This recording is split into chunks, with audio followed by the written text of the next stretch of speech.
This episode of The Dig is brought to you by our listeners who support us at patreon.com and by University of California Press, which has loads of great titles, perfect for Dig listeners like you. One that you might like is We'll Play Till We Die, Journeys Across a Decade of Revolutionary Music in the Muslim World by Mark Levine. We'll Play Till We Die dives into the revolutionary music cultures of the Middle East and the Muslim world, before, during, and beyond the waves of resistance that shook the region from Morocco to Pakistan. This sequel to Mark Levine's celebrated heavy metal Islam shows how some of the world's most extreme music not only helped inspire and define region-wide protests, but also exemplifies the beauty and diversity of youth cultures throughout the Islamic world. We'll Play Till We Die by Mark Levine, out now from University of California Press. Learn more at ucpress.edu.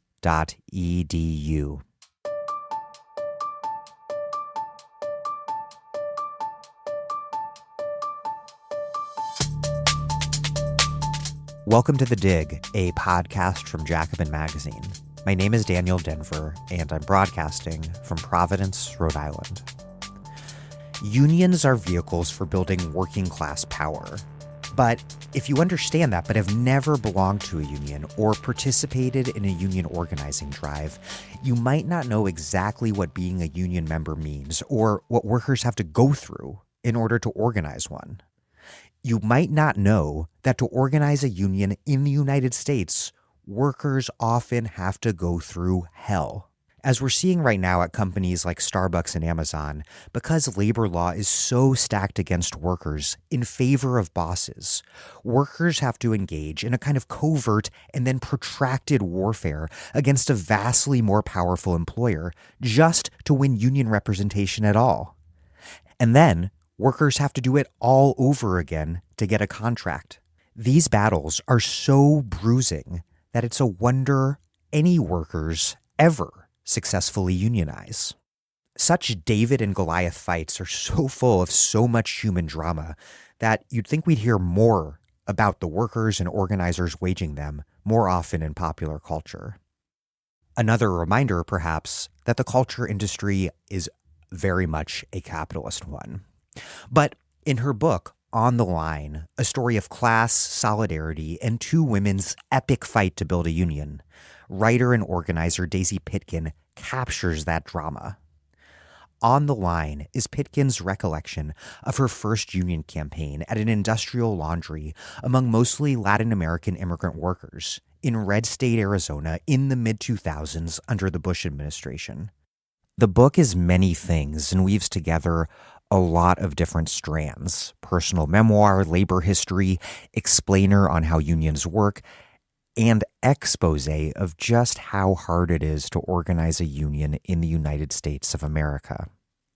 Her book captures all the frustrations, individual sacrifices, personal transformations, and occasional triumphs that doing labor organizing entails. Unfortunately for me, but good news for you, Micah Utricht is guest hosting this interview. It's a really great conversation, and Micah brings his own knowledge of and deep background in the labor movement to the table in a really powerful way. Me having guest hosts like Micah and Astra gives you a break from my voice for a week. It also gives me the opportunity to catch up on prepping for future interviews, because these interviews require a lot of prep. I used to have the time to work long days on this podcast, but then in 2020, I helped start this organizing group in Rhode Island called Reclaim RI that came out of the Bernie campaign in the state. And so the other day, for example, after taking notes on the history of post-war Europe through the present all day, that's the topic of next week's interview, I had to drop what I was doing and head over to the city of Woonsocket to spend 3+ hours knocking on the doors of tenants of a slumlord that were organizing alongside this incredible tenant leader. Anyhow, doing that organizing work all the time makes me a better host, probably a better person, etc., but I can't spend more than 50 hours a week on the podcast these days. Because of all this, the podcast me paying guest hosts to cover for me, paying everyone else who helps put the show out, everything. It's only possible because listeners like you support The Dig at patreon.com/thedig. That's the main reason that you should contribute if you can. We do not paywall anything. And so the only way we fund ourselves is because listeners like you decide to contribute. But there is more. All of our excellent weekly newsletters, they're available free to all at thedigradio.com. But if you contribute on Patreon, any amount, even $1 a month, we will send you those newsletters by email. What's more, if you contribute at least $10 a month, we'll send you a book or books in the mail, or a Dig tote bag, or a Dig mug. Please take a moment and contribute what you can. That's patreon.com/thedig. One more thing. Daisy's audio quality is totally fine, but not quite up to our exacting standards. We had a producer recording her in person, and unfortunately their equipment just straight up malfunctioned. So it's a really remarkable conversation, and I know all of you, especially those of you thinking about and doing organizing work, will love it. Okay, here's Daisy Pitkin, interviewed by Micah Utricht. Daisy Pitkin is the author of On the Line, a story of class, solidarity, and two women's epic fight to build a union. She has spent more than 20 years as a community and union organizer and currently works as National Field Director for Starbucks Workers United. Micah Utricht is the editor of Jacobin magazine and the author of 2 books. He is currently at work on a book of interviews with new leftists who took jobs in industries like steel and auto in order to organize. He recently reviewed Daisy Pitkin's On the Line in the New Republic.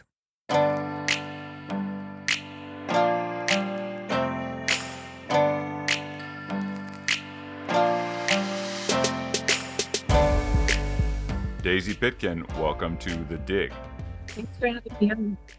So before we get into the details of your book, I want to ask you about its genesis. It's a memoir focused on a union organizing drive that began in Arizona nearly 2 decades ago in 2003.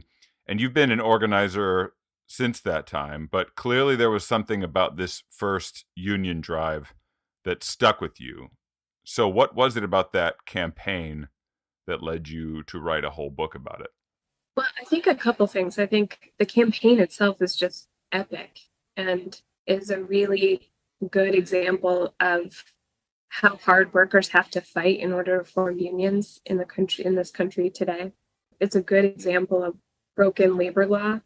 It's a wonderful example, in my opinion, of just worker-led bravery on the shop floor and the years-long grueling work that it takes to build a union and then to force your employer to recognize that union and bargain a contract with you. But I think also because it was my first campaign, the work of helping to lead that campaign and facilitate and coordinate with those workers really changed me as a person. And so the memoir format of the book, I think, is a way to allow that change to happen on the page in a way that's kind of makes it available to me in a new kind of way to think about and experience. Can you run us through the basic details of the campaign? How did you find yourself in this union drive? What was the basic chronology of events? And who were some of the main players in the book? I had been doing some kind of worker or labor organizing before I went to work for Unite. I was involved with anti-sweatshop work during college and thinking about the conditions under which apparel gets produced around the world. And I went to work for a group called Campaign for Labor Rights that was essentially organizing grassroots activists in the US to support workers overseas who were producing garments that were going to end up in the US. So like, for example, workers organizing in a factory in Guatemala that would make jeans that get sold at Target, something like that. Actually, not something like that, exactly that. I worked on a campaign that was about that. And I worked on a campaign that was about Gap jeans and where they were produced in a factory in Lesotho. and organizing and activating activists across the US to sort of, hand out leaflets in front of Target stores or Gap stores in support of workers elsewhere who were trying to form unions. And that work really felt indirect to me. It was important, but, I would go to malls and stand with groups of activists and hand out leaflets. And there we were sometimes arguing with security guards about how close to the store we could stand, or getting kicked out of the mall and having to hand out the leaflets on the sidewalk or something like that. And I think I really wanted to be involved in organizing that felt more direct. I think the book in some ways is an examination of that desire, how problematic it was in the first place. I realized that was a problematic desire that I had as a young white person who's college educated, who really wanted to feel the heat of a worker fight. Even though I'm from a working class background and had been working jobs all the way through college, but I really wanted to kind of feel the direct heat of a fight, I think. And I moved to Tucson after living in Washington, D.C. for a couple of years. I moved with my girlfriend at the time because the DC became such a crazy place after 9/11, and then anthrax was sent around in the mail and killed some postal workers. And there was a sniper going around shooting people at gas stations and in grocery store parking lots. And DC became this really militarized place. I mean, literally, there were tanks on corners in our neighborhood. We didn't want to live there anymore. And we knew some really good people doing border action work in the Tucson area around the US-Mexico border. And so we just decided to move to Tucson. We moved there, and we were both doing some work on kind of border organizing. And Unite, this small, scrappy organizing union, was headhunting people who were who had organizing experience or some level of organizing experience to join in this really experimental idea that someone inside that organization had about organizing industrial laundry workers in a red city, in a red state, where we had 0% density, to see if we could start organizing some of the most vulnerable workers in the country in these jobs that are typically invisible. And that's what we set out to do. So I got brought into the campaign through this kind of headhunting project that Unite was doing. At the beginning of the book, there's a scene where an organizing director is interviewing me for the job and is describing to me what the project will be. And we're going to try to organize industrial laundry workers, most of whom are women, most of whom are immigrants from Mexico and Central America, many of whom are undocumented, in Phoenix, Arizona, just like a deep red city in a deep red state in Arpaio country. And it just seemed crazy. I think when we started, we didn't know if it was possible. We didn't know if we were going to organize a single laundry, but it was exciting anyway. And they're workers who desperately need unions. In my view, of course, anyone who is a boss needs a union, but in industrial laundries, the stakes are really high. And I knew that almost immediately sitting there at the interview, which was at a bar. We were drinking a beer, and this organizing director was explaining to me the working conditions inside industrial laundries, the injuries that happen, the hot, heavy equipment, the chemical and biohazardous exposure. And it felt like a fight that was worth having. You mentioned previously that you wanted to be closer to the heat of struggle, and it sounds like the campaign that you're describing in this deep red state at this time that is an incredibly reactionary one, this immediate post 9/11 moment in America. You couldn't have picked a better campaign to really throw yourself into almost impossible odds and try to grind out a victory at a place where the labor movement had no foothold almost whatsoever at that point. That the stakes were very high, the odds were almost impossible, and we were going to go in and see if we could grind out a win. That was the feeling that I had when I decided to take on the job, and that we did win. We won actually quite a lot in Phoenix. We organized 60% of the industry in 5 years. But it wasn't really because of anything we did, of course. That's not the way organizing campaigns work. It was because the workers themselves were able to, had just decided that they were going to stand with each other and stand up for themselves and fight for a more democratic workplace. Now, what you're describing is a case that's uniquely difficult, I would say, given all of the things that you were up against.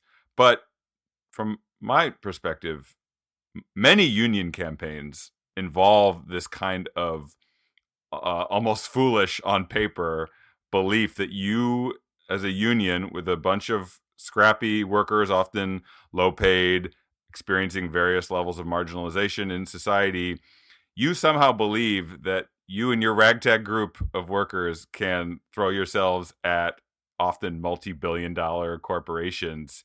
And despite all of the structural factors that are up against you, which we're going to get into in the rest of this interview, you somehow think that you are, you're crazy enough to think that you just might be able to defeat these people. I mean, this is a narrative that is a classic David and Goliath narrative. I mean, a classic underdog narrative. It's shocking to me that there are not more books like yours that are out there, because everyone loves this kind of story about going up against a far more powerful adversary and actually toppling them. And that seems to me to be what basically every single union drive is.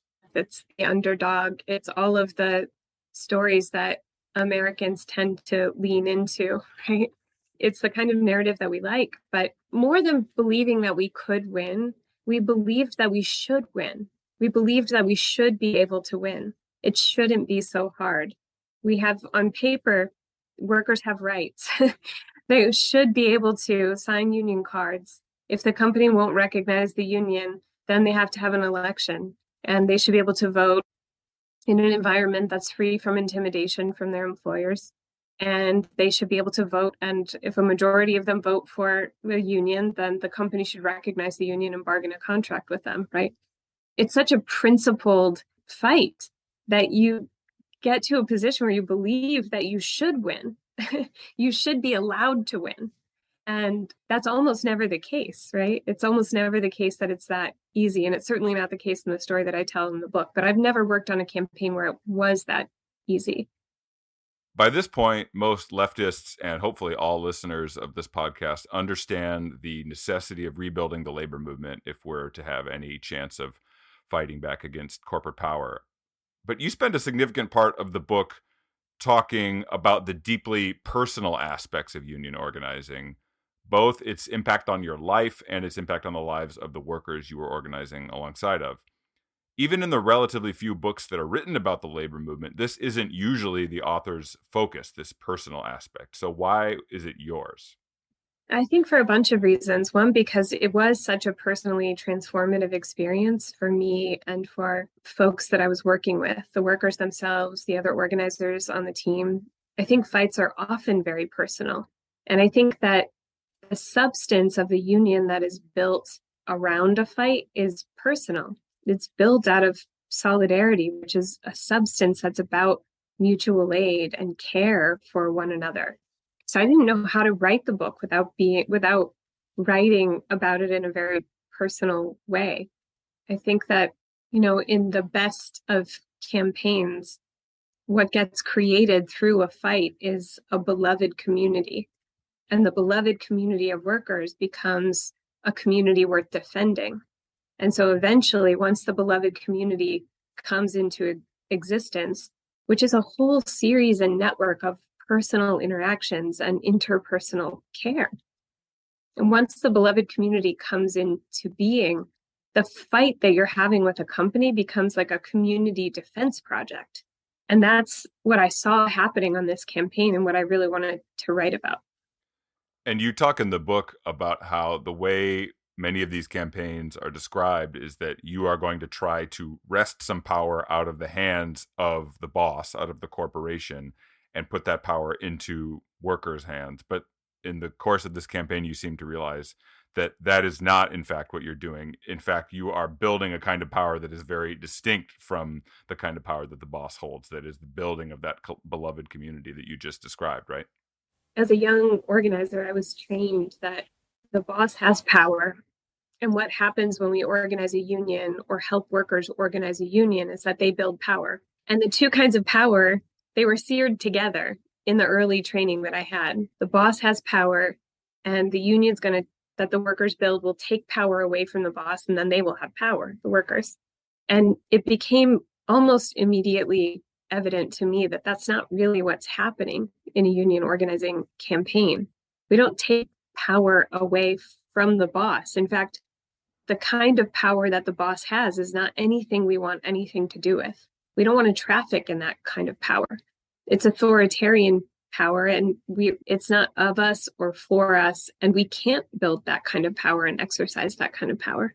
The kind of power that gets built by a union is a separate substance altogether.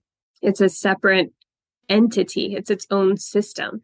And watching that kind of power be built alongside the absolute power of the boss, if you build enough of the kind of power that is solidarity, that is what workers build when they form a union together. If you build enough of that kind of power, you don't need to take power away from the boss, because that kind of power just becomes unimportant, because you have your own source of drive, your own source of power. So can you talk about some examples from the campaign of what that looked like from the beginning, when you're starting dumpster diving at various facilities after hours, trying to find some details to build lists, to making contact with workers and forming a committee and all of that? Can you describe how that took place and how you built that kind of community and that kind of alternative form of power that you're describing? Yeah, so the campaign started in Phoenix when we decided we were going to try to organize 3 industrial laundries at the same time. And industrial laundries they're big places. They're huge warehouses kind of on the outskirts of most major cities and communities across the US. They're in every major community. And they're housed in warehouses, and they're full of big industrial equipment. We decided that we were going to organize 3 of them at the same time.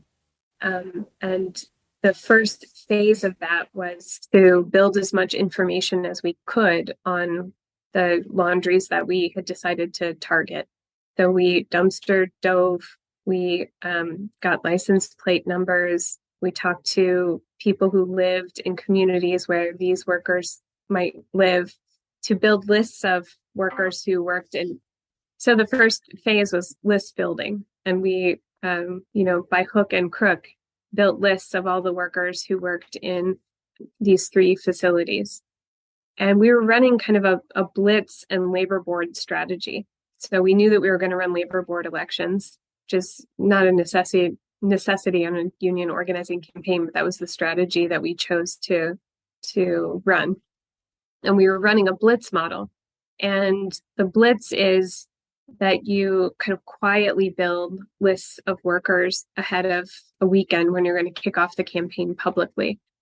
And you've quietly and secretly build an organizing committee of workers who want to do the work that it takes to build a union in their workplace together. And we were able to do that at 3 separate facilities without getting made, which is something I talk about in the book. And in union organizing lingo, or at least in the union organizing lingo that I had learned at the time and still use today, that just means that the boss doesn't yet know what you're up to. He doesn't know that there are union organizers sniffing around, or that there are workers who've decided that they are going to do the work that it takes to build a union inside the workplace, because you're doing it quietly. And you do it quietly, of course, because you don't want the boss to know before the workers who've decided to organize are able to talk to all of their coworkers, because you know that immediately the company or the boss will start fighting the union. And you want to be able to talk to folks in a space where they haven't yet been intimidated or threatened or surveilled or otherwise, bullied by the boss, and to see if they want to form a union. So in Phoenix, that's what we did. We built the lists quietly. We built organizing committees quietly, and then kicked off the campaign on one weekend when we tried to do 500 house calls in 48 hours. It was a massive operation, and it was really successful. Two of the facilities. At one of them, we actually were made in the week before the campaign. We were made in the week before the Blitz. That's still the largest non-union laundry in Phoenix today. It's never been organized because the company found out before we were able to talk to the majority of the workers. But the other two facilities, the Blitz went really well. Usually Blitz over the course of a weekend because the main managers of the company, industrial laundries tend to run 7 days a week, but even over the weekend, the main managers are away from the plant. So it gives you a little bit of time to try to talk to the majority of workers at their homes. And in both of those facilities, vast majorities signed cards, and we held organizing committee meetings on Sunday night before workers had to go back into the factory on Monday morning and confront the hell that was going to be brought down on them, that was brought down on them in Phoenix. And part of this organizing is building a committee of workers who are the sort of central activists in a given workplace who are fighting for the union there. And one of the members of that committee is Alma, who maybe you can describe, but is a central member of the committee and is also the person that you are writing your book to in a second person narrative, right? Alma is the main worker leader at the largest healthcare laundry in Phoenix. It was then owned by Sodexo, which is a multinational French corporation that had industrial laundries all across the U.S. They've sold most of them off at this point, and her laundry is no longer owned by Sodexo, but it was at that point. And Alma was the first house visit. She's the first industrial laundry worker that I house visited as a newbie organizer. And we went to her house because she was her husband was the cousin of a shop steward in a laundry facility in California. And we went to her house and sat on her couch and knew very quickly that she was going to be an important leader in the fight in that factory. And she and 6 of her other coworkers formed a secret organizing committee before the Blitz, and then did, the lion's share of the work during the Blitz. They were in cars driving around for 14, 15 hours a day, visiting coworker after coworker. And in the case of Alma's laundry, it was a Blitz like, I've been an organizer now for 20 years, and I've still, to this day, not been on another Blitz that was like that one. It was like wildfire. Workers were signing cards and then getting in the car with us to go to another of their coworkers' houses who would sign a card, and then that worker would get into the car as well. We were sort of caravanning around with cars full of people, finding their coworkers around Phoenix who were all signing union cards. At one point, we held kind of an impromptu union meeting in the yard of a worker because several of the neighbors worked in the factory also, and they all just sort of came over and we held a union meeting right there. Everyone signed union cards. It was kind of an incredible experience. What were the conditions that Alma and her coworkers at that facility in particular were experiencing? What was the work like? What were some of the dangers that were inherent to that work? Why did they want to organize a union in the first place? Alma worked at a healthcare laundry. There are really 2 kinds of industrial laundries. Healthcare facilities that wash linens from hospitals and outpatient surgery centers, that kind of thing. And then hospitality laundries that wash linens from restaurants and hotels. She worked in a healthcare laundry, which comes with its own special kind of hazards. And Alma worked in the soil sort department, which is the first department in the laundry where the soiled linen is coming off of the backs of, 18-wheelers into the factory. There's a person named a dumper, called a dumper because that's what they do. They dump the linen onto this conveyor belt. And Alma and her coworkers in this department stand alongside a conveyor belt and sort the linen very quickly as it comes down, like sheets into one bin, rags into another, hospital gowns into another, pillowcases into another, and they're sorting very quickly. these bags there are hundreds of pounds of hospital linen compounded that come down this belt. And working very quickly, they come into contact with all the things that you would expect them to come into contact with soiled hospital linen. The level of soil on the linen itself, there's puke and feces. There are surgical tools that come wadded up in the linen. There are needle stick injuries that happen in that department frequently. They're, coming into contact with fluids bags that have stuff left over from surgery. Sometimes there are body parts left behind in the linen, and they're working very quickly. And the first thing that Alma said to me in the first house visit was that she was demonstrating to me how the work happens. Alma speaks only Spanish, and I was still learning Spanish at that point. So she could tell right away that I was not fluent in Spanish.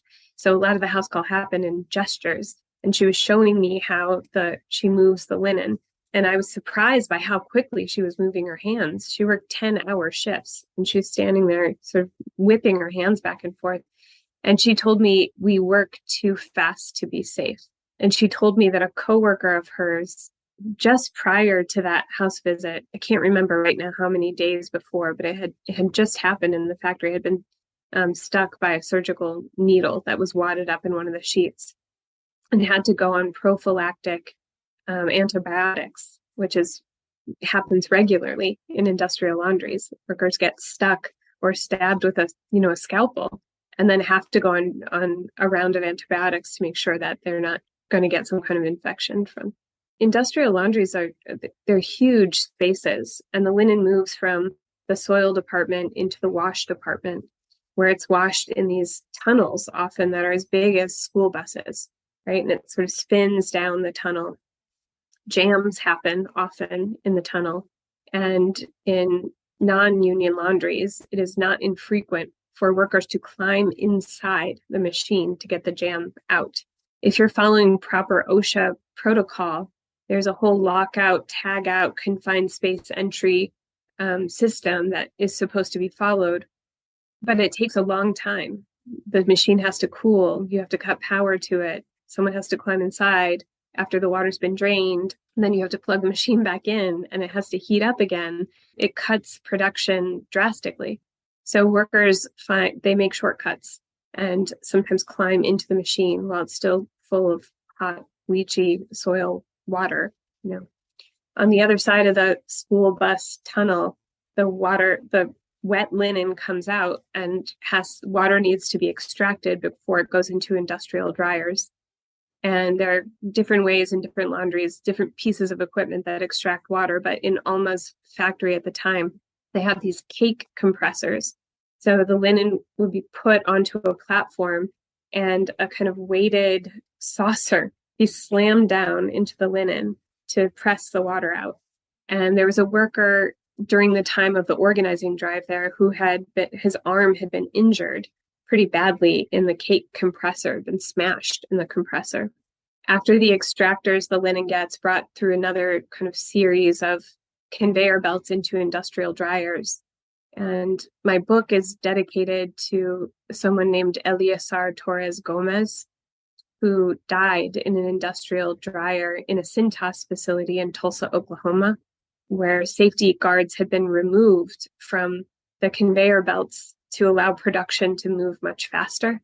And he got pulled onto the conveyor belt and pulled into the industrial dryer. The door automatically closes, and the dryer started. He died from severe burns inside the industrial dryer. And after that, there's the clean side of the laundry, where linens they're ironed and folded and then packed to go back on the trucks and brought back to healthcare facilities. A lot of the times the irons are turned up fast and hot because they need to up production. And so there are people who feed linens into the irons, and people who've worked there for years, as most industrial laundry workers do, have burns on their hands and arms. On the other side of the industrial irons are people who are called catchers, and they catch the linen coming out the other side to fold it. Sometimes, and I've seen this happen in industrial laundry facilities in Phoenix, but also elsewhere, the catchers are catching hot linen that comes out of an iron. It's being spit out of an iron. And there's a worker on a campaign in North Carolina who'd been catching for so many years that her fingerprints had been burned off of her fingers. She didn't have fingerprints and was having trouble getting her visa, her work visa, renewed because she no longer had fingerprints. These are just some of the sort of hazards that workers face still today in industrial laundries in every community across the United States. I think one of the most important things about telling the story of industrial laundry workers is that people don't realize that they exist. They don't realize that industrial laundries exist and that they're filled with hundreds of workers who work long shifts in dangerous conditions so that you can have like a cloth napkin and a tablecloth at the restaurant, a clean gown when you go to the hospital, right? And assumedly the workers who are risking life and limb to clean your laundry for your restaurant or your hospital are making a living wage, given that the work is very dangerous and potentially hazardous to their health. One would assume that that work would fetch a good wage for them and their families. They do not make a living wage. In fact, right now, today, laundry workers across Phoenix who are organized when my team and I were there in 2003 through 2006 are having a campaign for a living wage. They work for companies that are, most of them are now regional companies that are spread out over California, Nevada, New Mexico, and Arizona. And there's a whole regional campaign of union industrial laundry workers demanding a living wage. And they're coming up against big contract fights where they're seeking a living wage. That's the main platform of their contract fight. Now, I think a lot of liberals and leftists have a basic understanding that U.S. labor law is broken. This has become a kind of mantra repeated by people who talk about the labor movement. But that idea is a pretty abstract one for most people who aren't actively engaged in a union organizing drive. Your story paints a very vivid picture of exactly how labor law and its brokenness impacts the lives of union organizers and activists, and the kind of maddening and heartbreaking injustice of the legal regime for workers who are trying to take collective action at work. Can you talk about how the state of American labor law impacted your organizing? Yeah, I said earlier that we decided that we were going to run a board strategy on the campaigns there, meaning that we were going to use the National Labor Relations Board, which is, a federal agency that was created as a mandate by the passage of the National Labor Relations Act. And it's the federal agency that is supposed to defend the rights that are laid out in the National Labor Relations Act. And the National Labor Relations Act was passed in 1935. It's an old law. And over time, it has suffered a kind of death by 1,000 cuts. The first cut was a pretty major one that bled out about that caused the act to lose about half of its teeth and the rights that it was supposed to be upholding for workers. And that was when the Taft-Hartley Act was passed, just 12 years after the National Labor Relations Act, so in 1947. And since 1947, the other half that had not been gutted by Taft-Hartley has just been slowly sort of hacked at by shifts in the law and by legal precedent that kind of waters down or defangs labor law even further. So the state of labor law in this country is really disastrous for workers. It's so loopholed you could drive a bus through. And corporations do drive buses through those loopholes all the time today. I think one of the things that is surprising to people who don't know much about labor law is, well, maybe two things are surprising about it. One, how long it takes for anything to get done, right? How long it takes from the time you file for an election till you have an election. How long it takes from the moment you file an unfair labor practice charge to have the charge investigated, have the charge go to complaint if the board investigator finds merit in it, then how long it takes to actually have a hearing in front of an administrative law judge, and then how long it takes to actually get a decision from that administrative law judge. And then what happens if the company doesn't want to comply with the administrative law judge's decision, how long the next step of the process takes. I mean, months, years, we're talking, right? And that doesn't even include appeals that happen afterwards. So how long it takes for any kind of justice to come about through that system is one of the ways that it's really broken. And the other way it's really broken is the kind of justice that gets delivered is laughable, right? If a company fires a worker leader for leading union organizing, as they did with Alma in the case of this factory, she was fired leading a work stoppage to deliver a petition demanding that the company stop breaking labor law. And they fired her, further breaking labor law. And months later, they were ordered to give her job back, which they did. There was no financial penalty. They don't have to pay any sort of fine for breaking the law. They had to put a letter up in the plant saying, we broke the law in this way by firing Alma and some of her coworkers, and we won't do it again, essentially. And that's it. That's the stiffest penalty, the greatest justice that can be delivered through this system that we have currently. And it's disastrous. We see it playing out right now in campaign after campaign happening all across the country in multiple sectors, in multiple regions, which is not to say that like the agents at the labor board are bad people or they're doing a bad job. It's the law that that it is their job to uphold is flimsy and loopholed and in need of an overhaul. That labor law almost seems like a principal character in your book's narrative, because so much of the narrative that you're telling is workers and you, the union organizer, and other organizers doing everything that you're supposed to do in order to form a union and to exercise your right to collective action.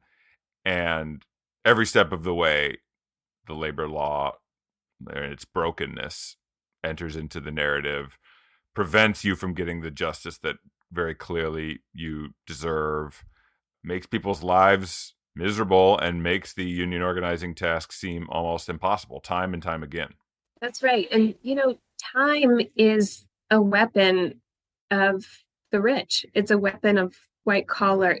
It's a white collar weapon. The time that it takes is almost worse than the lack of any real penalty, because part of organizing is about momentum, and it's about excitement, and it's about people being willing to stand up and fight because they see that they have a vision for how things can get better if they do fight.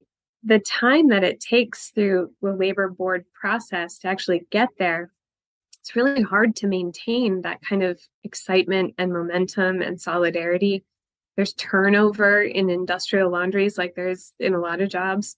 And so workers who begin the organizing fight a year later, they still don't have a union. They're still fighting for the union. It's a tool that bosses use to undercut momentum in union organizing drives. And it works really effectively.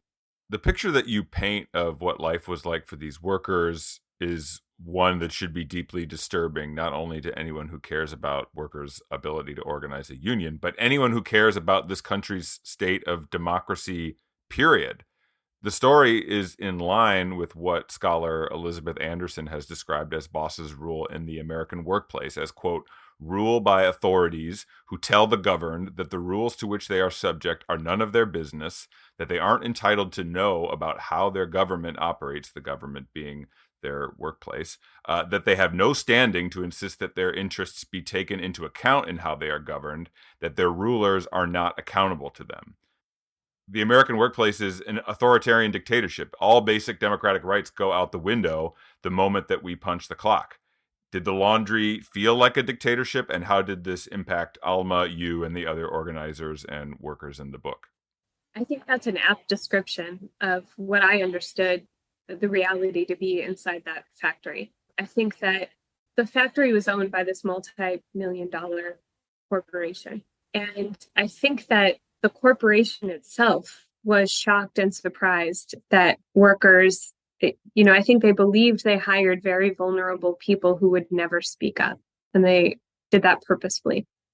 And when this group of workers started organizing, I think it shocked the company. And I know that it shocked the sort of local management of the company. I think that the company responded right away. They sent in anti-union consultants. They had a video shipped in that they were showing called Little Card, Big Trouble. They held over 200 captive audience meetings in the 3 weeks between filing for an election and when the election actually took place to scare workers. So there was this sort of corporate apparatus that jumped into action to fight the union. I think the local management to me is always kind of a really interesting factor in a campaign. They tend to be people who, in the overall corporation, they don't have a lot of power. They're not the sort of wealthy overlords that are reaping all of the profit off of the labor of these workers. They are bosses, certainly, but they aren't the boss. And the kind of middle managers and their reaction to union organizing campaigns seems to me the kind of a piece of evidence in support of the argument that you just quoted. And that is their reaction to union organizing didn't really have to do with whether or not these workers should make more money or have better health insurance or better personal protective equipment, or whether we ought to slow production down so that they can work a little safer. Their reaction didn't have anything to do with that. It had to do with power inside the plant. They are used to having all the power. They don't want workers to have any power. They're in fact shocked that workers believe that they should have any kind of power. And their reaction is sort of like personal and angry and sometimes sad and hurt, but mainly that's a performance, I believe. But it's vicious. And it's vicious because it's a question of power. It's a question about democracy and whether or not a workplace ought to be a democracy. And in their minds, it absolutely should not be.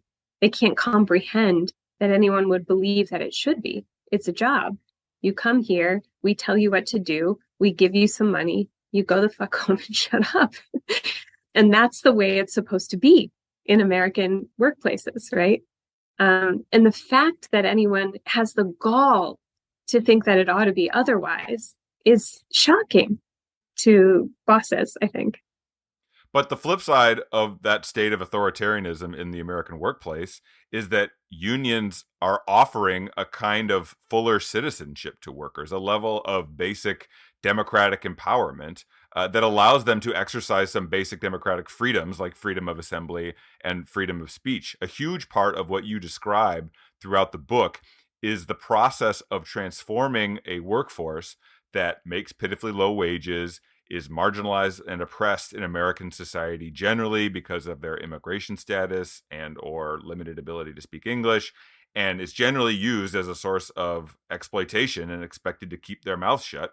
That group of workers is transformed from being hyper exploited and marginalized and in the lowest rungs of that workplace hierarchy that you're talking about into something resembling fuller citizens in American society and able to better exercise their basic rights as human beings that all human beings should be entitled to. Do you think of your work in this way as being a kind of democratic empowerment, a kind of citizenship cultivating and building of these workers? Absolutely. I think, from the very first organizing conversations that happen on an organizing campaign, they're really about asking people to imagine a different kind of workplace, asking people to imagine a workplace in which they have some power or some agency, and asking them if they believe that if they can see themselves as agents of a democracy in the workplace. And once people, I think, begin to envision that, and sometimes it happens in the first house call, especially with someone like Alma or some of the other worker leaders in that factory or in the campaigns in Phoenix. It was sort of immediate. Alma, by the end of that first house call, told me, I know what it means to fight. And she absolutely did. It didn't take her very long to imagine herself as an active agent of a democratic structure inside the workplace. But that's not always the case, right? Sometimes what it takes is getting people to come to a union meeting and seeing themselves in a room with each other outside of work, imagining a different kind of workplace, and then imagining themselves as agents inside that different kind of workplace and the role that they would play, how things could change or would change or ought to change if they had more of a say at work. It's a powerful experience, I think, for workers. It was certainly powerful for me to witness and support them through the process of building those democratic structures and imagining what they can do. Let's talk about the role of the organizer a little bit. So many leftist readings of American labor history emphasize that the weakened state of the American labor movement is not solely the result of the kind of brutal repression and massive wealth and power of capital in the United States that we were just talking about, but also because the labor movement itself repeatedly shoots itself in the foot by organizing in an undemocratic way, or by internal union corruption, or by different unions fighting each other when they should have been uniting to fight the boss. And I've often felt a bit ambivalent about articulating these critiques because while they may be true, we should probably keep most of our focus zeroed in on the basic fact that bosses are the ones who are principally calling the shots in our society and determining conditions for workers, not corrupt or inept union leaders. The boss is the principal villain in your book, but you also spend a lot of time talking about what's wrong with unions themselves. The union that you're a part of and another union that enters the scene end up playing a very important role about the shape of the campaign. So why was that kind of intra-union critique an important focus in the book for you? I think in connection to the discussion we were just having about building a democracy in the workplace, on that campaign, I couldn't help but become sort of fascinated with the practices and the culture of the union that I worked in, the language that we used to describe the union that workers were building, the language that we used to describe organizing and the fight and the union itself became really a weird obsession of mine. Watching the way different organizers talked about it and the way workers themselves talked about it, the way they were different in different kinds of spaces, because it became really important to me to think of my job as an organizer as someone who is kind of aiding in, or a sort of conduit through which workers were going to win this fight. And winning the fight meant that they were going to have a more democratic workplace, which meant that they were going to be agents in that democracy. And I think a lot of union organizing campaigns that are heavily led by staff organizers, which I was then and am now, right? Staff organizer, still kind of for an offshoot now of the union that I worked for then. But campaigns that tend to be strong-armed or strongly led by staff organizers, I wonder at the end of the day what it means about the shape of the union that workers get to build, or that they are building. I guess the question is, how much of a democratic structure actually gets built through an exercise that is led by staff organizers? Are we just sort of replacing one sort of authority with another sort of authority in the workplace? Or are workers really building a kind of system in which they are active participants in the shape and scope and tone and color and life of the organization itself? I think that is a real question. It's a real question that organizers ought to ask themselves all the time in the work that they do. We should be thinking about our role on campaigns. I think we like to pretend that we are these sort of perfect conduits through which workers can undergo a campaign and build a democracy in their workplace. And more often than not, I think that that's not always the truth. We're not perfect conduits. We're sort of agents in a process, but we are humans. We are who we are. And the language that we use, the practices that we embrace in organizing end up giving shape to the union that workers build, whether we want them to or not. And as a young organizer, I was not taught or trained to examine those things. And I think we should do more of that in labor organizing.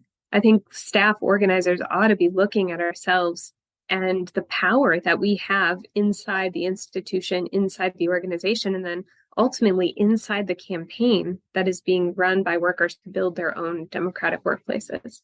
Yeah, this is my next question about the sense of ambivalence that is present throughout the book at your position as an organizer, which is also related to a critique of union bureaucracy that many leftists have made about the American labor movement over the years. I mean, on the one hand, you're very cognizant in the book that someone like you is very different from workers like Alma. On the other, you obviously do have a very important role to play in a union organizing drive, especially given the maddeningly Byzantine and authoritarian nature of labor law that you keep running up against in the book. Workers need an expert like you to guide them through this process. They need access to resources like lawyers from the union who can figure out how to wage a legal fight against the boss. Otherwise, they wouldn't stand a chance up against that boss. Do you still feel that kind of ambivalence about the role of union staff like yourself after a multi-decade career in the labor movement? The role of staff organizer is important for all the reasons that you just laid out, right? Workers need access to expertise and skill and experience and resources. But I think that the role of staff organizer ought not be to lead the campaign. It has to be to figure out how to democratize the skills and experience and knowledge that we have as quickly as possible. Get all of that into the hands and brains and practices of worker leaders who will organize themselves and their coworkers and the industries in which they work and build power and democratic structures for themselves, right? We have to democratize the skills that we have and then get out of the way so that workers can do the work that they need to do to build their own organizations.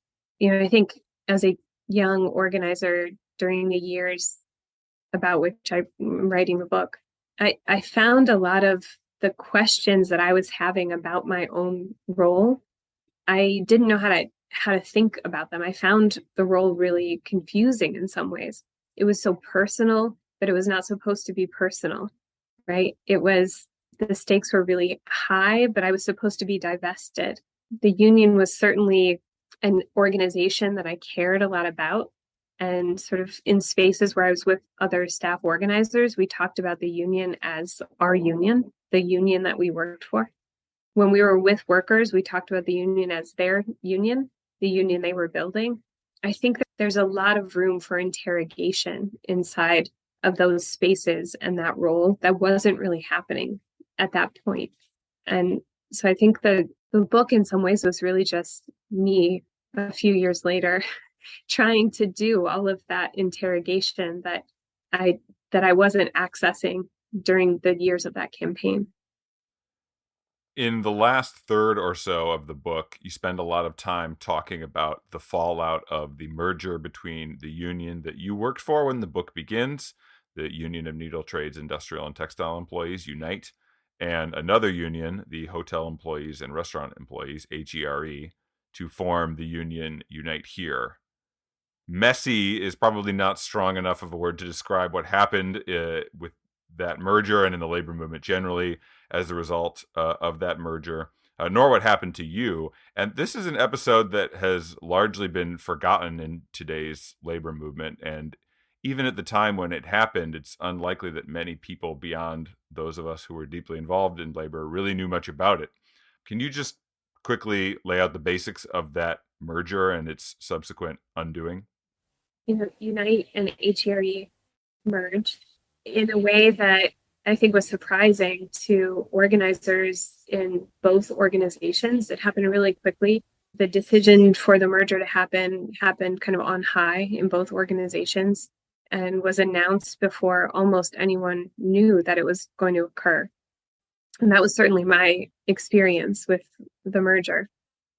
And we should say, right, that mergers like these have become extremely common within the labor movement in recent years, in part or in large part because of labor's weakness, that if you can't grow the labor movement by organizing mass numbers of new workers, at least you can kind of consolidate forces with other unions and hope that that will at least allow you to keep the lights on until that kind of upsurge in organizing happens, right? That's right. And, mergers have never been uncommon in the labor movement. The union that I worked for, Unite, was the product of a previous merger between, Act Two was one of our four mother unions, or our predecessor unions. You can follow the thread all the way back through dozens of mergers, from smaller cloak makers, locals merging with tailors, merging with cutters, merging with, in the early sort of garment worker days of the ILGWU, which is the real root of Unite, and now the union that I work for, Workers United. So there have always been mergers. Mergers are not unheard of in the labor movement by any means. And for the most part, they tend to go well, or at least they don't get undone, which is what happened in the case of the Unite Here merger. The merger happened, and I think one of the reasons that I'm particularly interested in telling this part of the story in the book is because it was a moment in which I, as an organizer, realized that I was being trained inside a particular organizing culture. I think before that point, the kind of training I was getting, the practices that I was learning and then putting into use on campaigns, it didn't feel like a culture to me. It didn't feel like a particular methodology. It just felt like water, and I was a fish swimming through it. I didn't notice it, And then when the merger happened, there was another kind of organizing culture that I was confronted with. And it made me aware that we had our own culture inside of Unite. And the clash gave me, and it was a clash, right? I mean, as you say, this was an ugly merger, and it ended in an ugly divorce in 2009. I think the merger made me aware of some of the flaws of Unite's organizing culture and method. Some of those come up in the story in the book, where I had learned to guard myself from workers. We were not meant to be friends with workers. We were not really meant to have any part of our personal lives sort of leak into the organizing work. That was seen as really kind of gauche or just unacceptable in Unite's organizing culture. Even though I didn't abide by all of those rules, I certainly did become friends with Alma and a lot of the other workers. In fact, they knew more about me personally than some of the other organizers that I was working with in Unite. I was sort of a traitor to that part of the culture. But I didn't notice how extreme that part of Unite's organizing culture was until I was confronted with HERE's organizing culture, which was almost the opposite, which is, I think, one of the reasons that the merger went so badly. There were other reasons, but I think that's one of the reasons it went so badly, at least on the ground, the organizing ground across the country, because HERE organizers, at least the ones that I knew, I don't think of HERE as a monolith in any way. There were other kinds of methods that were being used in locals across the country. But the part of it that I was confronted with when HERE organizers came to Phoenix and set up shop to organize hotels was very interpersonal, to a degree that I found alarming. People were using personal stories from their lives as a way to leverage relationships with workers, to bond with workers in this sort of purposeful, systematic way that felt wrong to me. And part of the book, I think I'm exploring, did it feel wrong to me because the culture that I had learned was opposite to that? Or was it really wrong? Was there something wrong with that way of organizing? I think the book lands on a little bit of both. I think there are flaws in both methods, certainly. As a reader, I was wildly frustrated narratively in that section of the book, because for the first 2/3 or so, we're following the blow by blow of the organizing action, and it's impossible for the reader not to be fervently hoping for a victory for these workers. And then right when it seems like we might be rewarded with this win by the underdog, this whole other union enters the scene, and the two sides, Unite and HERE, declare war on each other. I was deeply involved in Unite Here at the time that the merger took place. I had gotten involved in the union when I was an undergraduate, And that involvement led me to getting a low-wage retail job as my first job out of college in order to organize a union. And that experience, along with everything else I saw at the Unite Here local, was extremely formative for me. I'm not an organizer anymore, but it helped give me a basic labor-focused worldview, somewhat of the mentality of the organizer in key ways, and an understanding of what it takes to actually make social change happen that's stayed with me for the entirety of my adult life. But then on the other hand, I also had a very disturbing personal experience with the kind of practices that you are describing, which are often called pink sheeting, the kind of probing that organizers subjected me to, trying to pry deeply personal details out of me to then use that information to get me to do whatever it is that they wanted me to do. Definitely felt abusive to me, but being 21 years old and new to the labor movement and astonished at the kind of worker power I was seeing being built around me, I felt pretty awful about what I was subjected to, but I didn't think that there was anything wrong with it. But then the then New York Times labor reporter Stephen Greenhouse wrote a story entitled "Some Organizers Protest Their Union's Tactics" that exposed some of these practices to the rest of the world. And then at that point, I realized that the problem wasn't with me. The problem was with the union itself. The word cult became pretty unavoidable. And that word comes up repeatedly in your book describing these kinds of practices as cultish. The two most alarming things about these practices to me, and, I'll say that I think that I was confronted with some pretty extreme practitioners of a pretty extreme wing of this method in Phoenix. And the two most alarming things that happened to me were, one, a conversation with one of the HERE organizers who moved to Phoenix when he was sort of grilling me. I didn't know that it was a kind of test, but it absolutely was a kind of test. He was sort of testing my position inside of this method, if I was an adherent to it, if I was going to be able to absorb some of it or take on some of it. And he was asking me why I thought workers organize unions. And I said, I was sort of caught off guard and I didn't give a very articulate answer, but it was something like, because I want to change conditions at work and build power. And he said, no. And he said, the reason workers decide to fight to build unions is because they trust you as their leader. And this connects pretty deeply to part of the discussion we were having earlier about workplace democracy. And are workers fighting to build a democracy at work? Are they seeing themselves? Is it available to them to imagine being agents in that democracy at work?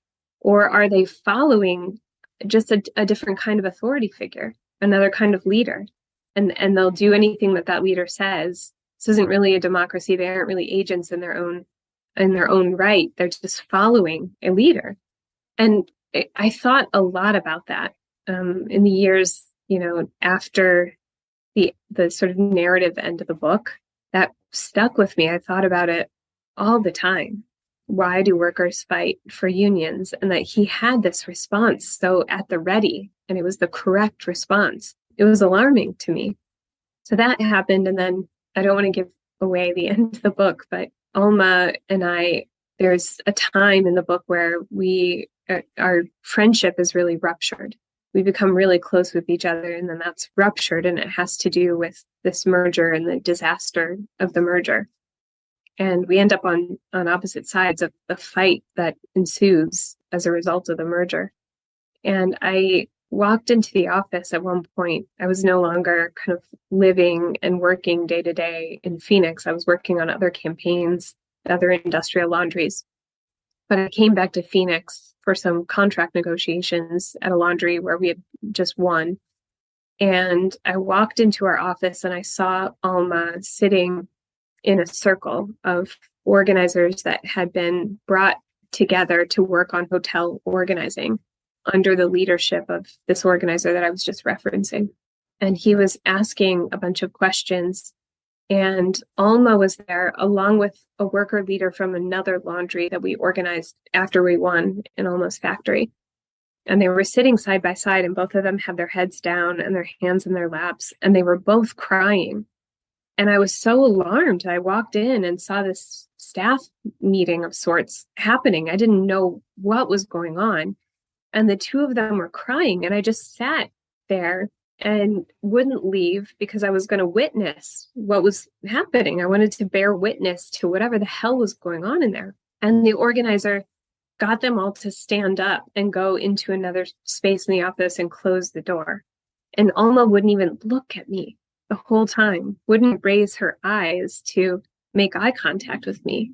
And it was really scary. And that's those, like I said, I think those were some of the more extreme practices being carried out by some extreme practitioners of this method. But yeah, it seemed as though some real damage was being done to this union that we had fought tooth and nail to build.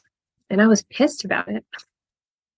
I suppose this would be an answer to the question of why should anyone engage in intra-union critique at a time when bosses are so clearly in the driver's seat and hold the power in society overwhelmingly, is because if these kinds of practices are happening within the labor movement, as you just mentioned, it can destroy everything that you have worked so hard to build and can prevent you from building the kind of fighting organization that can actually win. I think that what you said earlier about there not being a lot of books that dig into this kind of subject matter in the labor movement, it's true. And one of the reasons is that, we don't want to create texts or documents or literature that bosses can use to message anti-union messages or fight against the union. We don't like to air our dirty laundry for that reason, because the stakes are high. The fight is real. Bosses' power, the power that corporations have, is real. And we have to, and I think we've kind of all been led to believe, because it's true in some ways, that we have to sort of show a united front at all times, because the work of the labor movement is crucial. On another hand, I don't know how to write about something that I love that is flawed and write only praise. I just can't do it. I don't know that writing only praise about the labor movement, knowing that it's flawed in some ways, does anyone any good. I don't think it makes the labor movement any stronger, to not point out the flaws and dig into them. This is Sarah Jaffe, and you are listening to The Dig with Daniel Denver, my favorite podcast for thoughtful discussions on the U.S. left and beyond, and you can support it on patreon.com. This episode of The Dig is brought to you by our listeners who support us at patreon.com and by N+1 Magazine, which features some of the most urgent and exciting political writing, essays, fiction, and cultural criticism on the left today. One piece that you might like is Charlotte Rosen's Fighting from Inside, out now in the latest issue. Rosen takes a comprehensive and revealing look at the history of prison litigation, surveying the successes and failures of legal challenges to the carceral system, from religious freedom lawsuits by Black Muslims to court-mandated prison population reduction measures. Rosen recounts the concentrated rollback of prisoners' rights deployed by the state to blunt the weapon prison litigation offered incarcerated people. Rosen writes, quote, "As law and order politics ascended nationally, edging out once mainstream support for prisoners and their resistance movements, prison litigation offered a formidable arena for incarcerated people to counter the seemingly inexorable expansion of racialized state repression." Dig listeners take 25% off a yearly print subscription to N+1 at n+1mag.com/thedig. Enter The Dig, one word, at checkout to get 3 issues delivered in the mail, plus full access to 18 years of paywalled essays, reviews, and fiction for less than $3 a month. That's NPLUSONEMAG.com/The Dig. Enter The Dig, that's just one word, The Dig, at checkout for that discount.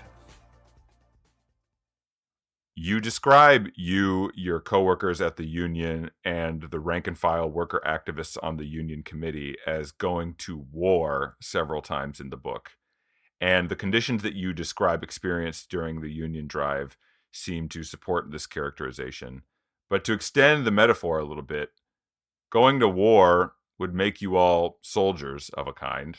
And soldiers often come back from war with things like post-traumatic stress disorder. They're traumatized by the things that they've seen. Taking stock of everything that you describe in the book, did you and the other union organizers like you and union activists like Alma have some version of that kind of scarring from throwing everything that you had at the boss, as well as this very bruising intra-union conflict that you went through? I think a lot of people who were involved in that merger fight as union staff left the labor movement. Most of the people that I worked with left the labor movement after that. Some of them, like me, are returning to the labor movement in some capacity, but it was traumatizing, deeply scarring. I've talked with a lot of people who worked in Unite, both as organizers as well as researchers, legal staff, the admin staff during that time, who've read my book and said it was hard to read. It felt like it was kind of, revealing to me this experience that I had tried hard to forget. And I'm sorry to all of you who had that experience with the book. But it feels like, I think the merger fight and divorce were particularly scarring. But even for organizers and workers who have to go through really hard fights, there's not a lot of time to recoup in the labor movement. The fight's never quite over. You kind of roll right into the next fight. And it's exhausting. We don't do a lot of creating space for rest and care. I think we should get better at that. I think for workers too, a lot of the time going through a years-long fight to win a union, and then to go through a fight to win a contract, and then to have to go through a fight to train your bosses and managers how to abide by the contract that you've just won. The fight is never quite over. It's never time to stop expressing the collective power that you have built at work, or it will diminish and go away. Like the moment you stop demonstrating the union, it starts to lose its power. It starts to diminish. And I think it's hard to confront that reality. I think workers often, and organizers too, often when you begin a fight, you think that there will be a day at which you sort of win the fight, right? And sometimes it ends up that way. Sometimes, there are, of course, victories that happen along the way, and they ought to be celebrated. Probably we should do a better job celebrating than we do sometimes. But I think that the fight just has to become life, because the moment you stop fighting or expressing the power of the union in the workplace, it goes away. And I think, in the book, I use the term war and fight and battle, and there's a lot of military language and metaphor. And that's because that's the language that I was taught to use as an organizer. Because, I was taught that the main emotion that has enough power to override the fear that people feel when they're organizing is anger or rage. And those emotions kind of seem readily available when the frame around the whole fight is a frame of war. But I think in the book, I sort of ask myself as the narrator to think harder about that, to think hard about that language and its use of the emotion of rage as a main fuel for a fight. Because I don't think it's sustainable. Because there isn't really a day on which you win and you get to go home and just relax and chill out, and the workplace will change and you don't have to continue fighting over grievances or getting ready for the next contract, or a machine breaks or a fire happens and they ask you to work through it and you have to refuse. And there's never a moment at which it's over. You have to continue. And the idea of having a forever war is sort of impossible to think about and unfair to ask. So like, if the fight is a fight that never ends, we have to think about it in a different way. People don't want to fight their entire lives. I think that there are other emotions that are just as strong as anger in getting over fear. And those emotions are not often brought into the frame of the organizing campaign. And they should be. We should be talking about organizing as a form of mutual aid, as a form of care, as a form of community building and defense of the beloved community. Because then suddenly it seems like, oh, what I'm doing with life is not fighting, is not endless war. What I'm doing is building. What I'm doing is, it's a creative act of community life.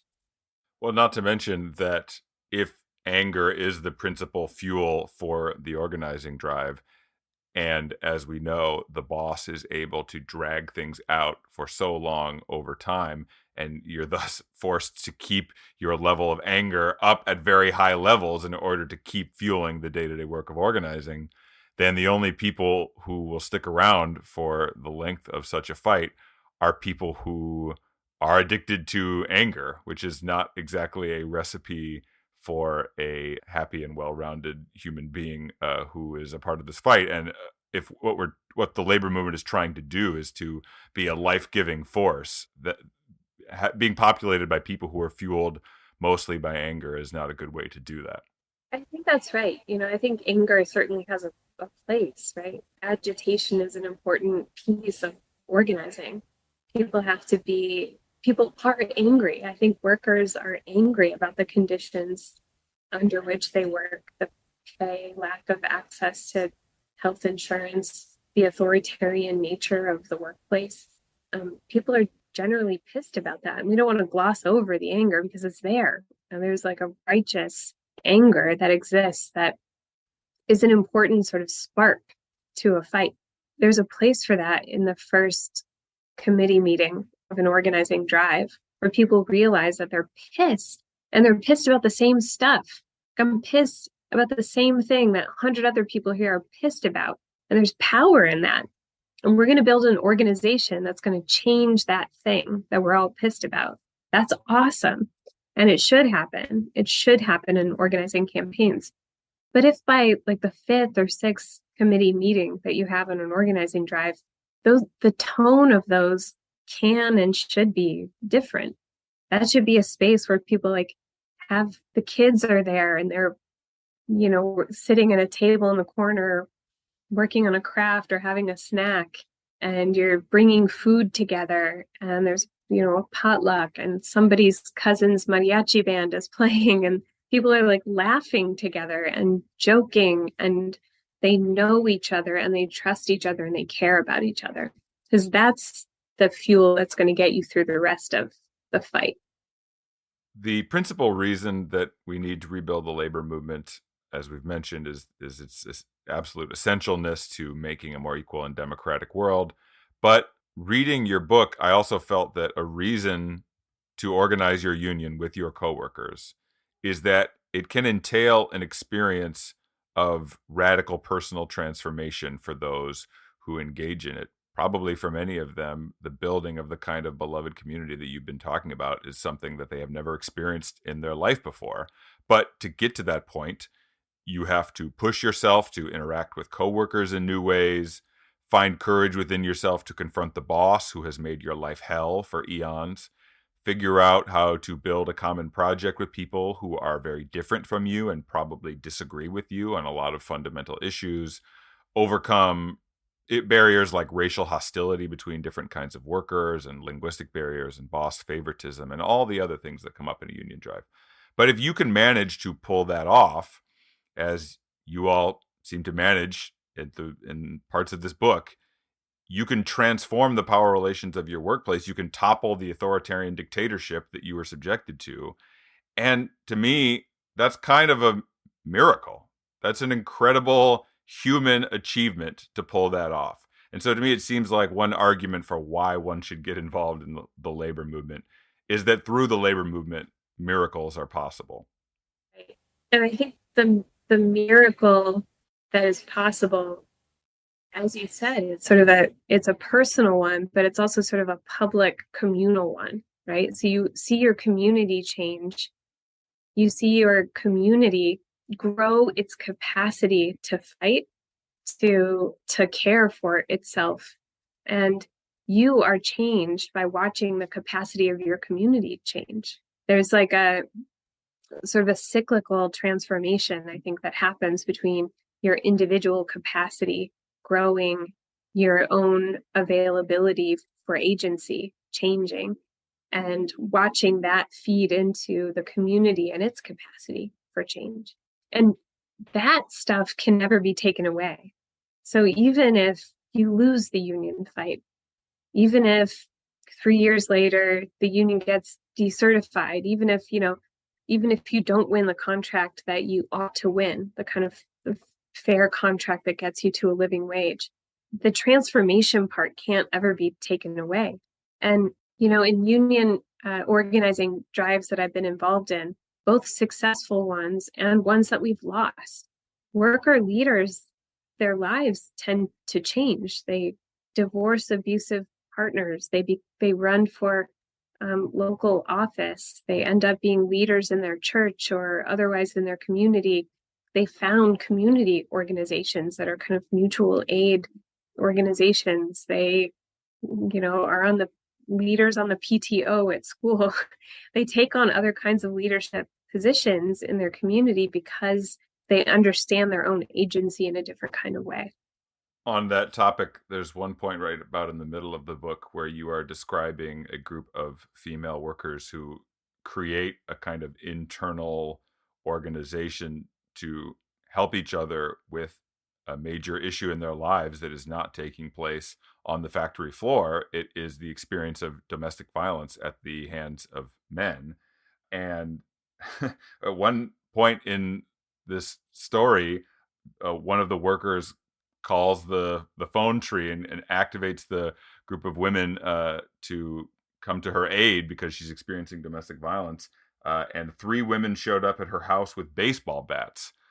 The abuser had left by that point. But you have this scene right afterwards where you write, quote, speaking to Alma in the second person, as much of the book is written in, quote, "But on the way back to your house that night, you were wired, your eyes burnished with the adrenaline of the missed confrontation. You said, 'The company can do what they want with their recognition.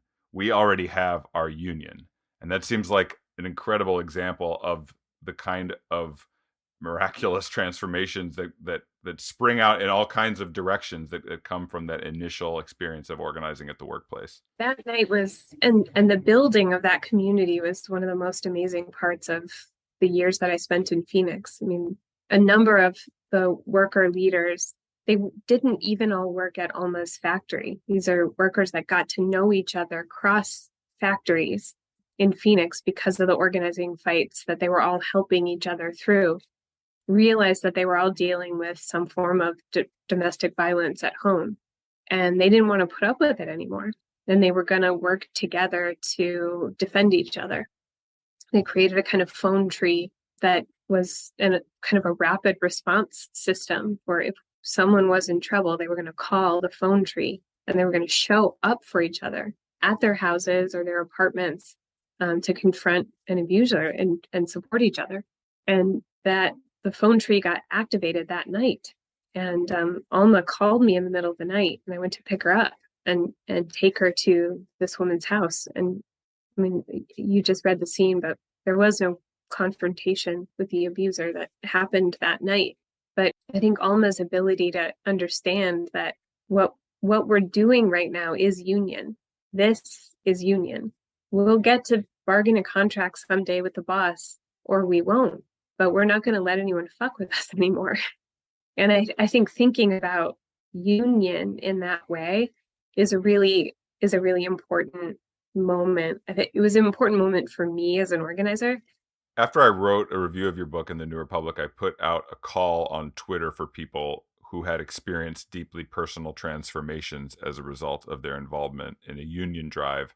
I thought I was going to get maybe 8 or 9 emails, but I received nearly 100 from people all over the country who wanted to share their stories.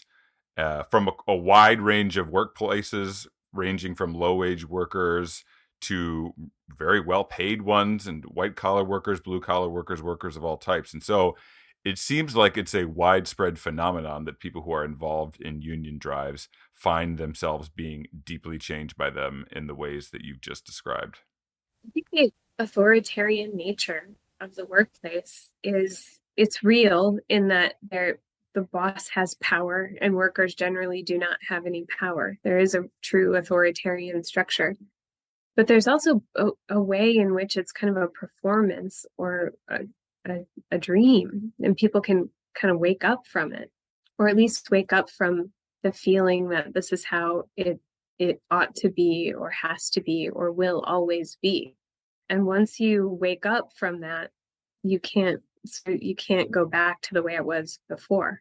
I think of, union organizing in much that way. I think the stakes are high. It's important to win campaigns because workers are putting a lot at risk when they organize. But even in the cases where you lose, you have a whole group of people who have decided that it's not necessarily an inherent fact of work that you have to go to work in an authoritarian regime. And no matter where they work, if they continue at that workplace or they go to work at another place, they're going to carry that with them. So the more organizing we do across the country, the more people there will be who don't just take it as a given that work means that you're giving up any sort of autonomy, any sort of notion of a democratic self or society.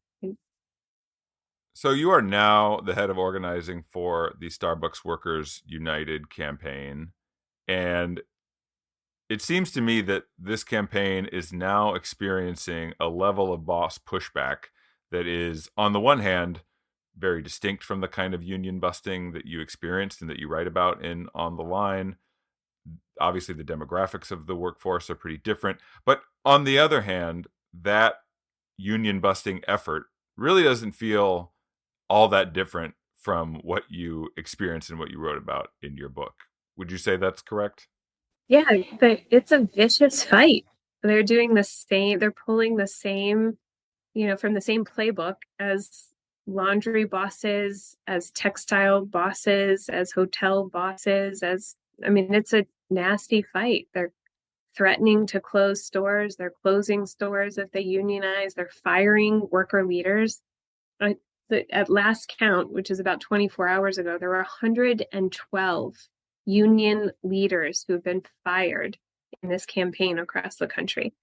It's, Howard Schultz, the interim returning CEO of the company, said on national television in an interview, do you think that you will ever be able to, I forget the exact question, so I shouldn't try to quote it, but essentially said that he never saw a future for Starbucks in which he was going to recognize and deal with the union.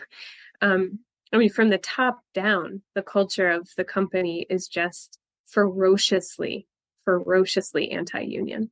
It's an ugly fight, and these workers are really in the fight of their lives for a contract right now.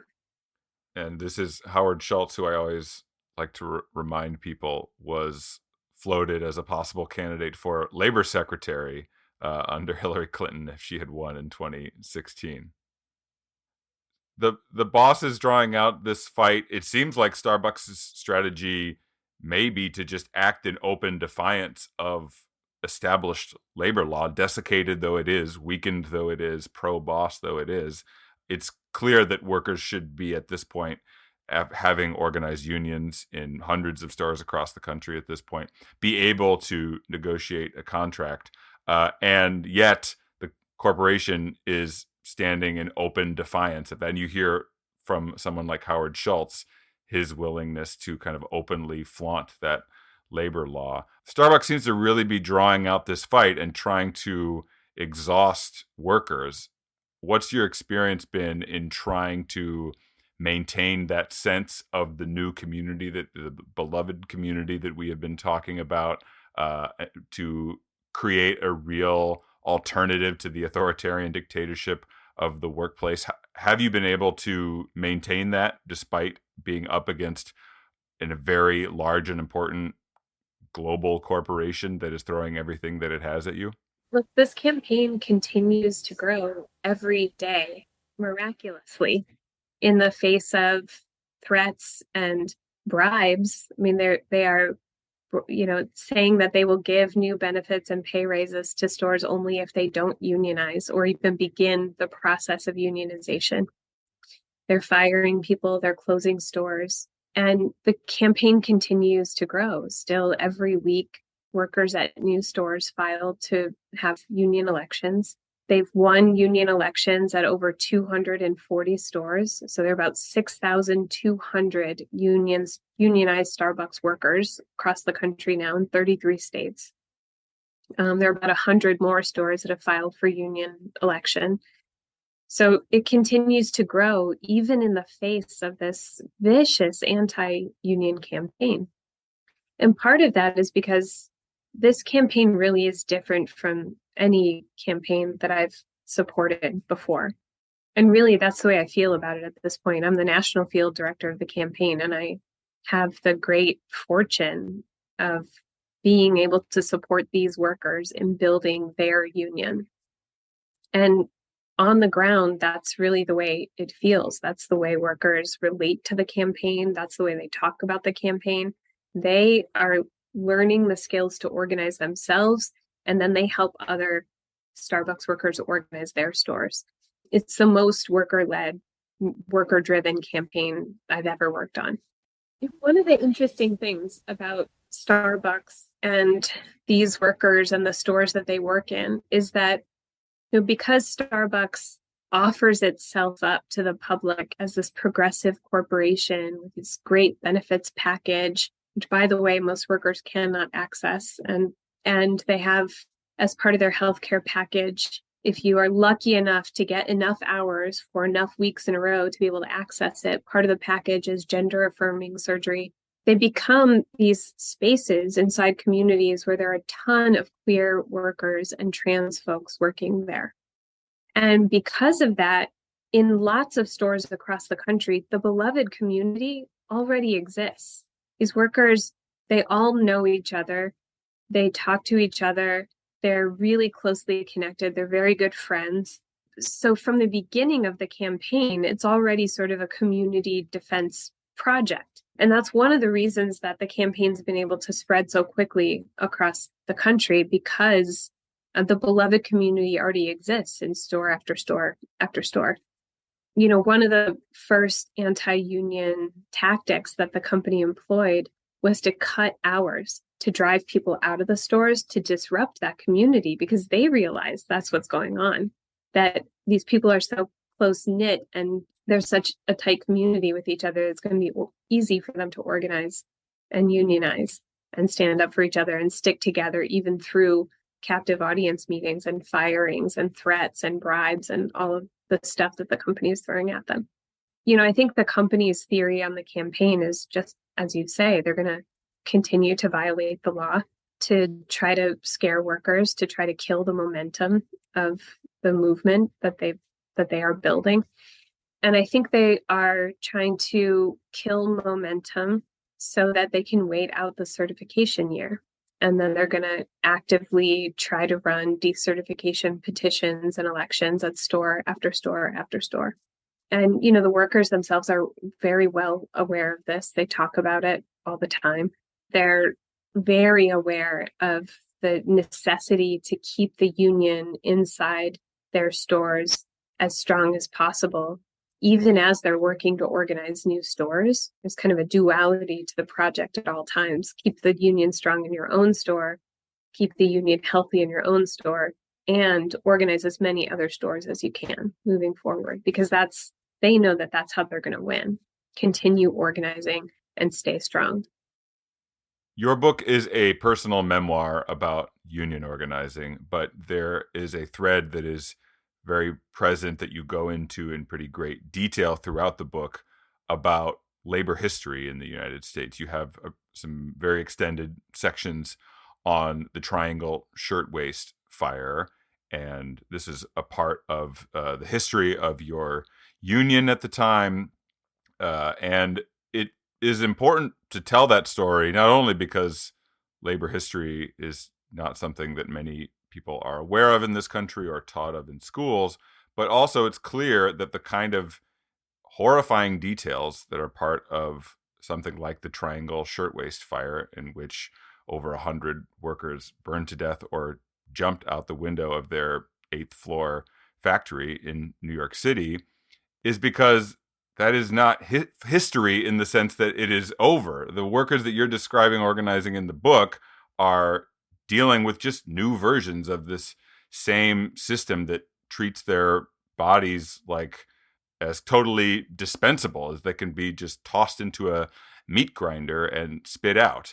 And so in some ways you're continuing that fight that established your predecessor union through fights like the strikes that were happening around the time of the Triangle Shirtwaist Fire that took place in the beginning of the 21st century in Arizona. And it seems to me is continuing to take place at workplaces like Starbucks today. There's a sort of unbroken chain of labor history that is still being written in this country and around the world that you and the workers in the book and the Starbucks workers who you're organizing now are a part of. Do you feel like that? Is that an accurate description of your work and its place in the broader scope of American labor history?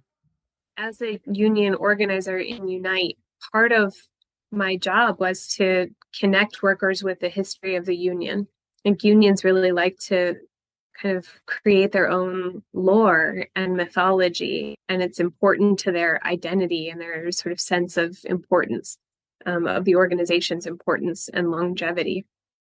And so I was taught as a young organizer to tell the story of the Triangle Shirtwaist Fire. And I told it so many times that it wasn't this thing that had happened 100 years ago. It was sort of like a live artifact that was very much part of the present day organizing campaign. I write in the book that I always have had a hard time telling that story and not being really emotionally moved by it. I never quite had the talent of standing up in front of a bunch of people and telling the story in sort of a cool remove. It hurts me to talk about it. You probably hear my voice now. I get really emotional every time I think about the Triangle Shirtwaist Factory fire. But I wondered at the time that I wrote the book, and sometimes when I was telling the story in front of groups of laundry workers, what does it mean that I'm telling this story in this way?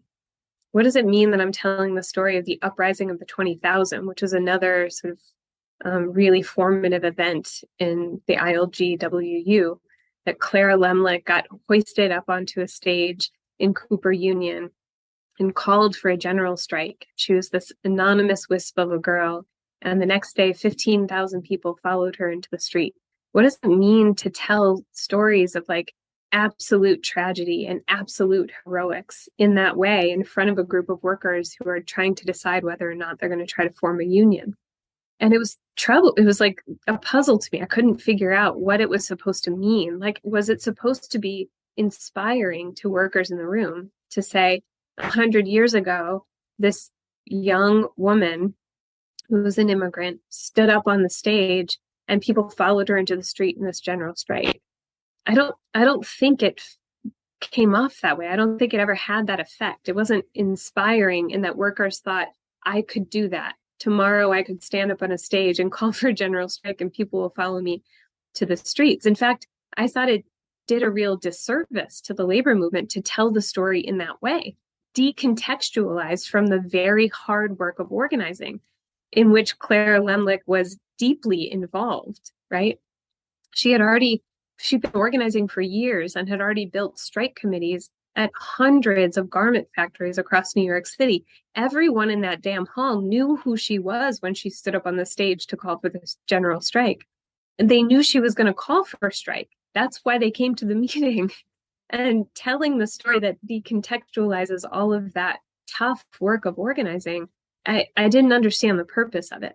So here I am now, years later, helping to lead this organizing of the Starbucks campaign. And initial meetings of workers, telling them about Workers United, which is an offshoot of the ILGWU, I find myself again in spaces where I'm telling the story of the Triangle Shirtwaist Factory fire because it's what the root of the union that these workers are joining. So that many Starbucks workers across the country have now heard the story of the Triangle Shirtwaist Factory fire.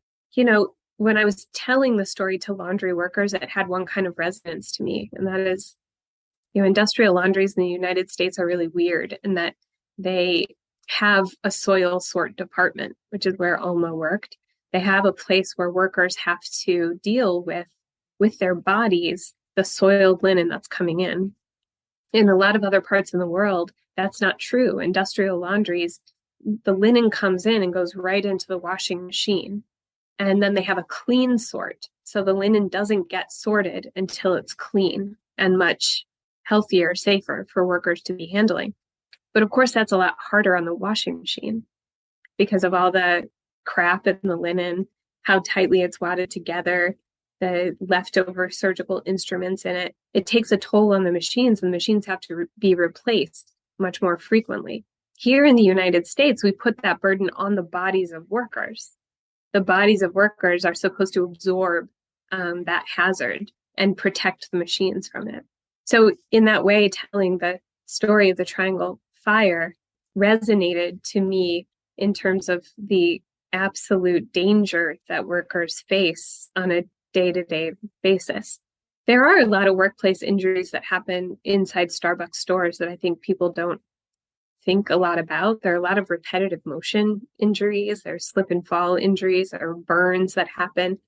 But the part of the story now that really feels resonant to me on this campaign is that the uprising of the 20,000, the way the union that I work for was actually formed, in the early part of last century, was that a lot of young people, many of them women, a lot of them teenagers and in their early 20s, started organizing shop by small shop across the city.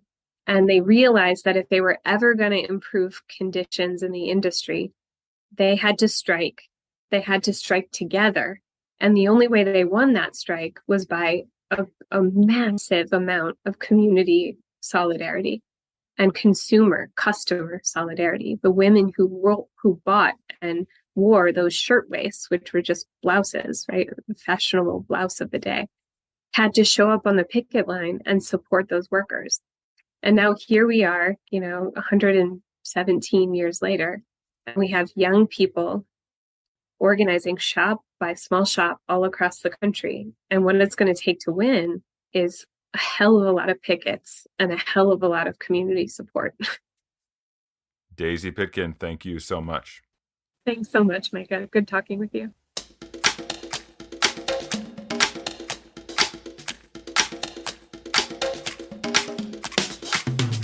Daisy Pitkin is the author of On the Line, a story of class, solidarity, and two women's epic fight to build a union. She has spent more than 20 years as a community and union organizer and currently works as National Field Director for Starbucks Workers United. Micah Utricht is the editor of Jacobin magazine and the author of 2 books. He's currently working on another book of interviews with new leftists who took jobs in industries like steel and auto in order to organize. Recently, he reviewed Pitkin's On the Line in the New Republic. Thank you for listening to The Dig from Jacobin magazine. As Marx once said, after noting that the degree of profit is only settled by the continuous struggle between capital and labor, the capitalist constantly tending to reduce wages to their physical minimum and to extend the working day to its physical maximum, while the working man constantly presses in the opposite direction. While other podcasts have only interpreted the world in various ways, our point is to change it. We're posting new episodes every week. The Dig was produced by Alex Lewis and recorded at WBRU in Providence. Music by Jeffrey Brodsky. Our communications coordinators are Tamuz Frankel and Sylvia Atwood. Our senior advisors are Theo Riofrancos and Ben Mabey. Check out our vast archives at thedigradio.com.